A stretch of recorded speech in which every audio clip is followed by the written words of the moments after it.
Bonjour les triconautes, aujourd'hui on va parler d'une question qui divise la communauté du tricot. Est-ce que la laine chère vaut le coup? D'un côté t'as les puristes qui ne jurent que par les échevaux qui coûtent 30 € et de l'autre t'as les triconautes plus pragmatiques qui vont dire mais pourquoi payer autant alors que je peux trouver de la laine à 1-2 €? Alors est-ce que la laine chère vaut le coup? Est-ce qu'il y a vraiment une qualité qui justifie le prix? La réponse est, comme toujours, bien plus complexe que ça. Comme d'habitude, je me présente rapidement, je suis Jaënel, auteur, professeur, designer de tricot et de plus en plus de crochet. Aujourd'hui, on va donc parler laine chère. Est-ce que ça tient ses promesses? Est-ce que c'est juste n'importe quoi? Est-ce que c'est un bon plan? Est-ce que c'est une mauvaise affaire? On va voir tout ça ensemble. Alors la laine chère, bonne promesse ou poudre aux yeux? Bon, spoiler tout de suite, le fait d'acheter un écheveau à 40 €, ça va pas changer ta vie normalement. Les laines chères, c'est souvent une histoire de promesse. Douceur exceptionnelle, couleur unique et parfois même une histoire émouvante qui se cache derrière. Par rapport à la provenance, la transparence, la façon dont le mouton est traité, etc. etc. Cette laine vient uniquement d'alpaga, élevée en liberté sur une montagne sacrée, nourrie exclusivement de trèfle bio à 3 feuilles et caressée 5 fois par jour. Là, c'est bon, j'exagère, mais bon, t'as compris. Bon, clairement, si tu vois un truc comme ça, tu peux sortir la flûte, hein. Derrière ces belles histoires, de toute façon, il y a toujours une question qu'on n'ose pas trop poser.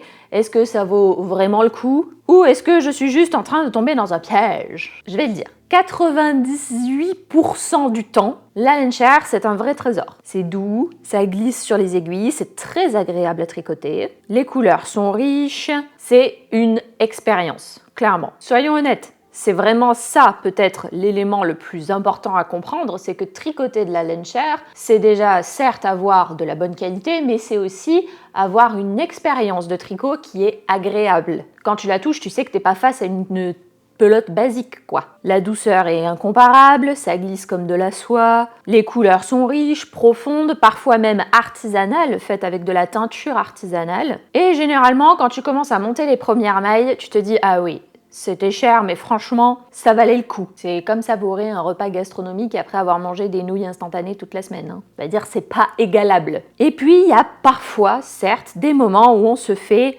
je vais pas dire avoir, parce qu'on va pas parler d'arnaque quand même. Mais tu dépenses une petite fortune dans une laine et en fait, elle est pas très satisfaisante, quoi. Elle gratte, elle feutre. Elle perd ses poils, la couleur file dès le premier bain. Bah, la couleur qui file en soi, hein, ça peut être juste une question de teinture faite à la main, hein, donc faut pas non plus crier les grands yeux. Hein. Même les pelotes industrielles ont des couleurs qui filent. Hein. Même tes vêtements industriels ont des couleurs qui filent. Hein. D'ailleurs, c'est pas pour rien quand t'achètes un jean qu'on te dit « lavez-le bien à part parce que sinon vous risquez de retrouver du bleu sur vos vêtements. Hein. » Et c'est pareil pour toutes les couleurs fortes, hein, vert, émeraude, rouge, bleu foncé, tout ça c'est les couleurs qui vont filer très facilement, on va dire. Donc faut pas non plus crier « Oh mon Dieu, la couleur s'en va, c'est une laine de... » J'ai failli dire un gros mot. Non, faut pas aller jusqu'à ce truc-là. C'est pas parce que la couleur file que c'est une laine toute nulle. Comme d'hab, hein, les extrêmes, toujours compliqués. Hein. Soit on va trop extrême gauche, soit on va trop extrême droite. Oula, ça devient presque politique mon histoire là. C'est pas politique. C'est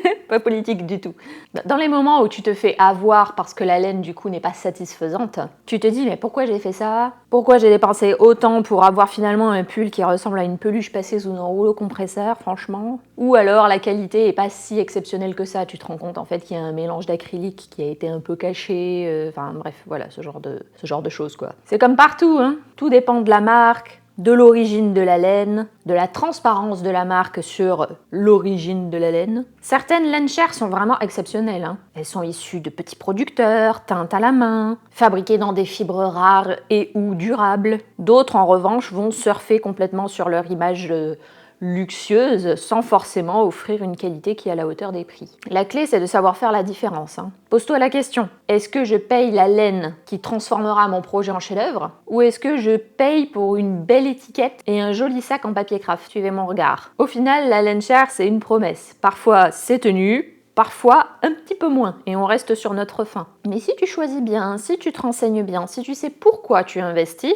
ça peut transformer ton tricot en une vraie expérience, très satisfaisante. Hein. Et ça n'a pas de prix. Enfin, si, justement, ça en a un. Et en fait, c'est plus une question de choix, en fait. Soit tu choisis de l'avoir, soit tu choisis de ne pas l'avoir. Et dans tous les cas, il n'y a aucun jugement à avoir, que ce soit dans un sens comme dans l'autre. Parce que chacun fait comme il veut, / peut. Du coup, est-ce que l'inverse est vrai? Est-ce que la laine pas chère, c'est le bon plan ou est-ce que c'est le cauchemar? Oui, parce qu'on a l'autre côté du spectre aussi, hein. On a la laine pas chère, du coup, celle que l'on trouve en supermarché ou dans les magasins de discount. Ça coûte presque rien, ça fait le boulot. Mais voilà, tricoter avec de la laine bon marché, c'est comme manger au McDo. Ça va te remplir, mais on va pas avoir une expérience culinaire de dingue, quoi. Clairement, on va pas au McDo pour avoir une expérience culinaire. C'était pas possible. Bah, bien sûr, les avantages, forcément, c'est accessible. Hein. C'est parfait pour celles et ceux qui débutent, celles et ceux qui veulent pas vider leur compte en banque à chaque nouveau projet, ou celles et ceux qui ont un budget limité, hein, tout simplement, et il n'y a pas de souci à ça non plus. Ces laines sont souvent en acrylique ou en mélange synthétique, donc certes, ça les rend résistantes au lavage et à l'usure, quoique, hein, parce qu'il y a toujours ce mythe de « oui, mais l'acrylique, ça tient bien le lavage ». Ouais, je suis pas trop d'accord avec cet avis-là, hein, mais bon. Le côté apparemment, ça peluche pas, blablabla, non, ça peluche très vite aussi, ça s'abîme. Oui, ok, ça peut passer en machine peut-être plus souvent, mais au bout du bout, quand même, ça va s'abîmer, ça va faire des petites peluches, enfin, comme une laine, quoi. On est d'accord que c'est plus résistant, hein, pour tout ce qui est enfant, etc. Oui, on est d'accord, ça résiste plus. Hein. Quoique, hein, j'ai vu qu'il y avait des marques qui travaillaient sur des nouvelles gammes de laine qui étaient naturelles, donc non traitées et sans ajout de synthétique ou quoi, qui étaient plus résistantes aussi. Donc affaire à suivre, ça aussi. Et aussi, comme je disais, ça a forcément des inconvénients. C'est moins souple. Moi, je trouve ça moins doux. Là aussi, hein, c'est très subjectif. Hein. Subjectif, ça veut dire que c'est mon avis, mon ressenti, ok? Donc ça veut dire que si moi, je trouve ça moins doux, faut pas me jeter des pierres. C'est juste mon avis. Moi, je trouve ça moins doux. Je trouve ça crisse, ça craque. C'est pas très agréable à tricoter. J'aime pas ça. Mais je ne critique pas celles et ceux qui le font. Il n'y a pas de souci. Descendez de vos chevaux. On est tranquille. Là, on prend le café. Calmez-vous. Je trouve en plus que généralement les couleurs sont pas très travaillées, c'est un peu terne, c'est un peu criard. En fait, on est entre. Il n'y a pas vraiment le côté. Ces couleurs qui sont assez basiques, hein, beige, rouge, bleu, vert. Il n'y a pas un travail de nuances, etc. En tout cas, pas autant que sur des laines qui sont plus chères. Ou teintes à la main, par exemple, forcément, hein, c'est pas possible. Hein. Et si on est honnête, ça n'a pas la même richesse qu'une belle laine haut de gamme. Je parle en termes de rendu final. Hein. Mais alors, pourquoi la laine chère est-elle si chère? Pourquoi est-ce qu'une pelote peut coûter autant qu'un repas dans un restaurant étoilé? Bon, peut-être pas, j'exagère. C'est mon côté du sud de la France, ça a toujours exagéré à mort. Est-ce que cette laine aurait été filée par les elfes magiques dans une forêt enchantée? Est-ce qu'elle contient de la poudre d'or? Mais en vrai, il y a vraiment des raisons bien précises. Déjà, il y a une question de matière première. Si tu te demandes pourquoi une laine d'alpaga coûte plus cher qu'un pull entier en acrylique, c'est simple, tout commence avec l'animal d'où ça vient. La laine d'alpaga, par exemple, est plus chère que celle du mérino parce qu'il y a moins de production. On n'est pas sur notre alpaga nourri au trèfle bio à 3 feuilles, mais on est quand même sur, en général, quand même une laine qui est un petit peu plus luxueuse. C'est plus doux, c'est plus fragile. Forcément, comme l'animal est plus petit, il y en a un peu moins. Ça produit moins. Pour la laine, oui, il y en a beaucoup. Il y a toujours une question de la laine mérino. C'est forcément, il y a certaines fibres qui ont plus ou moins de qualité. Il y a des classements en fonction de la qualité de la fibre. Il suffit entre le bon élevage, la bonne tonte, sans stresser les moutons, sans leur faire mal, sans les blesser, le transport, etc., la facture, ça... Puis elle fait que de manière générale, les matières premières ont augmenté en général, donc forcément, ça coûte plus cher. Et si alors là, on parle de fibres encore plus rares comme le cachemire, le kivut, la mohair, c'est pareil. C'est simple, il y a une logique. Hein. Plus l'animal est petit, plus en général, ça sera cher. Hein. Il n'y a pas une question que de taille, il y a aussi une question de quantité de production. Par exemple, la vigogne, c'est pas forcément petit, ça un tout petit peu plus petit qu'un alpaga, mais ça produit pas beaucoup. Donc comme ça produit pas beaucoup, en plus, comme c'est un animal qui est très difficile à attraper, parce que c'est un animal à l'état sauvage, c'est un petit peu compliqué d'avoir de la laine de vigogne, donc on se retrouve avec une laine qui a le prix de l'or. Ensuite, on a la teinture. La façon dont la laine est teinte. Quand tu regardes une pelote de laine haut de gamme, tu te rends vite compte que les couleurs n'ont rien à voir avec des laines basiques. Donc on a les teintures artisanales, donc c'est-à-dire qui sont teintes à la main par des teinturiers ou des teinturières, avec des pigments naturels ou pas, des techniques complexes ou pas, mais en tout cas qui sont faites à la main. Donc déjà c'est beaucoup plus long forcément. Chaque pelote est unique, les nuances, les variations sont travaillées, donc forcément ça demande du temps, ça demande une expertise, ça demande des pigments, donc du matériel. Et en plus, forcément, c'est fait en petite quantité. Contrairement aux laines qui sont produites en masse, les teinturiers et teinturières fabriquent en petite quantité. Donc ça ajoute de l'exclusivité, donc de la rareté, donc c'est plus cher. Et après, il y a le côté aussi histoire autour de cette laine. Derrière chaque pelote de laine chère, il y a en général une belle histoire. Pas tout le temps, mais souvent. Et parfois, c'est précisément cette histoire que tu payes. Les petits producteurs, par exemple, beaucoup de laines haut de gamme viennent de coopératives locales ou de petites exploitations. Et acheter ces laines, c'est soutenir ces artisans qui mettent du cœur dans chaque étape, de la tonte à la teinture, pour qui les animaux, c'est comme des membres de leur famille. On a aussi des marques qui mettent souvent un point d'honneur à respecter les animaux, l'environnement, les personnes qui travaillent. Et ça aussi, ça se paye. Et après, il y a tout ce qui est coûts cachés auxquels on ne pense pas forcément. Quand tu achètes un écheveau à 40 €, tu payes pas juste la fibre elle-même. Il y a tout un tas de coûts cachés qu'on ne voit pas forcément. Le transport international. Si ta laine vient d'une petite ferme de Nouvelle-Zélande ou d'une coopérative dans les Andes, c'est pas arrivé en boutique en francophonie comme par magie. Il a bien fallu que ça se déplace. Et chaque kilomètre, forcément, ça coûte de l'argent. Il y a aussi l'emballage, l'étiquette, le sac en papier craft. Oui, tout ça, ça coûte aussi. Et enfin, il y a la rareté, le fait qu'elle soit produite en toute petite quantité, ce qui les rend du coup extrêmement précieuses. Et tout ce qui est rare coûte cher. Alors, est-ce que c'est justifié? Comme tout, parfois oui, parfois non. Mon meilleur conseil, tu sais ce que c'est? C'est de faire des recherches, de lire des avis, de demander à toucher la laine avant d'acheter si c'est possible, d'essayer d'en savoir plus sur la transparence de la marque si c'est possible. Et au final, le plus important, c'est que tu sois satisfait ou satisfaite de ton achat de laine en fait. Que tu prennes une laine pas chère ou une laine chère, on s'en fiche un petit peu, le plus important c'est que ça taille en fait, ça te convienne. Si ça va pas à X, Y, Z, on s'en fout en fait, le plus important c'est toi. Mais est-ce qu'il y a des moments où en fait ça serait vraiment plus intéressant de prendre de la laine chère? Eh bien parfois pour certains projets, oui en effet. Par exemple pour les projets spéciaux, les grandes occasions quoi. La laine chère, on peut comparer ça à de très bonnes bouteilles de vin. Les bouteilles de vin les plus chères, les plus millésimées, tu vas les garder pour les grandes occasions, pour fêter quelque chose. Tu vas pas nécessairement le sortir pour un apéro chips saucisson quoi. Pourquoi pas? Mais en général, on essaiera de le sortir quand même pour quelque chose à fêter, même un petit truc. Donc la laine chère, ça peut être une très bonne idée d'investir dedans quand par exemple on a un joli cadeau avec une occasion spéciale. Exemple, un mariage, un baptême, une communion, un anniversaire. Ça peut être aussi tout simplement quand tu veux réaliser des projets qui vont durer dans le temps et pas seulement jusqu'à la prochaine saison quoi. Un pull en laine chère, c'est un investissement clairement, mais c'est en général un pull qui va te durer des années, qui restera doux, qui ne boulochera pas après 3 lavages. C'est comme acheter une bonne paire de chaussures de qualité. Oui, tu peux trouver des baskets pas chères qui feront le job, mais elles finiront au fond du placard après 2 mois parce qu'elles seront devenues importables. Avec de la bonne laine, en général, tu as des vêtements qui vont durer plus longtemps. Ça peut être aussi parce que tu recherches plus d'éthique. Les laines chères sont souvent produites de manière plus éthique que les autres, en tout cas que les laines pas chères. Elles viennent de petits producteurs, d'élevages respectueux ou tracés, c'est-à-dire que tu peux suivre d'où ça vient, qui était l'éleveur, d'où venait la laine, quand a été faite la tonte, ce genre de petits détails quoi. Donc si tu veux investir dans une bonne laine éthique, où il y a une vraie traçabilité en gros, avec des labels, etc., ça peut être une bonne idée d'investir aussi. Ça peut être aussi, et tout simplement, quand tu as envie de te faire plaisir en fait. Parfois, il n'y a pas besoin de raison logique.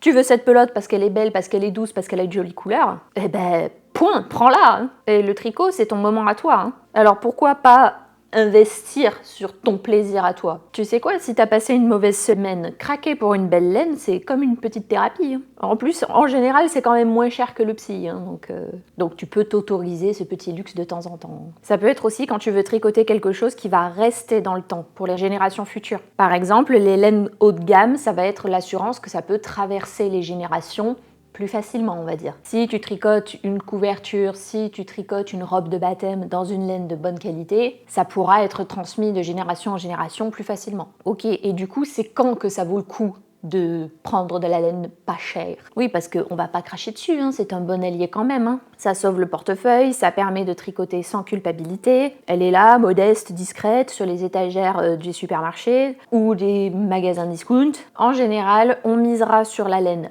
pas cher pour les vêtements des petits, des enfants quoi, et leurs dégâts inévitables. Quand je parle de vêtements pour enfants, c'est différent des tricots qui se transmettent de génération en génération, c'est pas du tout pour les mêmes occasions.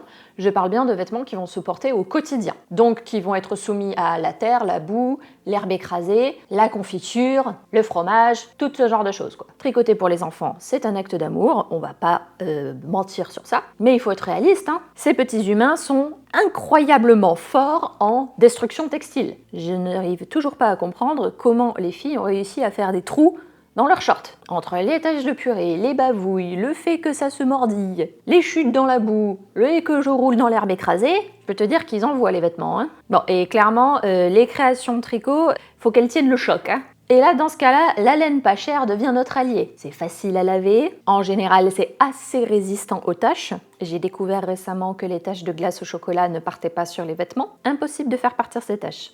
Ça fait des semaines que je travaille dessus, impossible de les faire partir. Et surtout, t'as pas de regret. Si tu vois le joli petit gilet tricoté avec amour qui finit couvert de feutre, ou pire dans la gueule du chien, c'est arrivé, tu ne pleureras pas sur les 40 € des chevaux que tu as laissés. Et on va se l'avouer, hein, en tant que parent, on est ravis de pouvoir avoir des vêtements qui passent à la machine très facilement. Hein. Vaut mieux un pull lavable solide sur lequel on envoie direct à la machine, plutôt qu'un chef-d'œuvre en cachemire où on dit que c'est pour porter au quotidien, mais c'est impossible que ça soit porté au quotidien. Ça sera juste pour des occasions très spéciales où vraiment l'enfant sera sous surveillance. Hein. Clairement, il ne sera pas sorti souvent, le gilet en cachemire, quoi. Ça peut être très bien aussi la laine pas chère pour les projets d'apprentissage, hein. Si tu veux tester une nouvelle technique comme les torsades, le jacquard, la dentelle. C'est génial, hein, mais on va être sincère, les premiers essais sont rarement dignes du podium. Hein.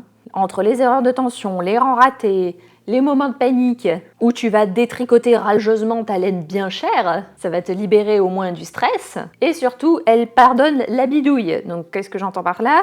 Ça est plus solide, moins sensible à l'étirement, au feutrage, à tout ce qui va te permettre de faire, défaire, refaire, donc ce qui va te permettre de bidouiller sans trop de casse. Bon, en gros, c'est comme un cahier de brouillon, quoi. Ça peut être très bien aussi pour les accessoires du quotidien ou les pièces qui seront un petit peu plus maltraitées que les autres. Je pense par exemple aux bonnets que l'on va porter dans le jardin, aux chaussettes pour traîner à la maison, aux plaids de couverture. Pourquoi? Parce qu'en général, on a besoin de quantités astronomiques pour ce genre de projet, donc du coup, forcément, à 40 € les chevaux, ça va être compliqué.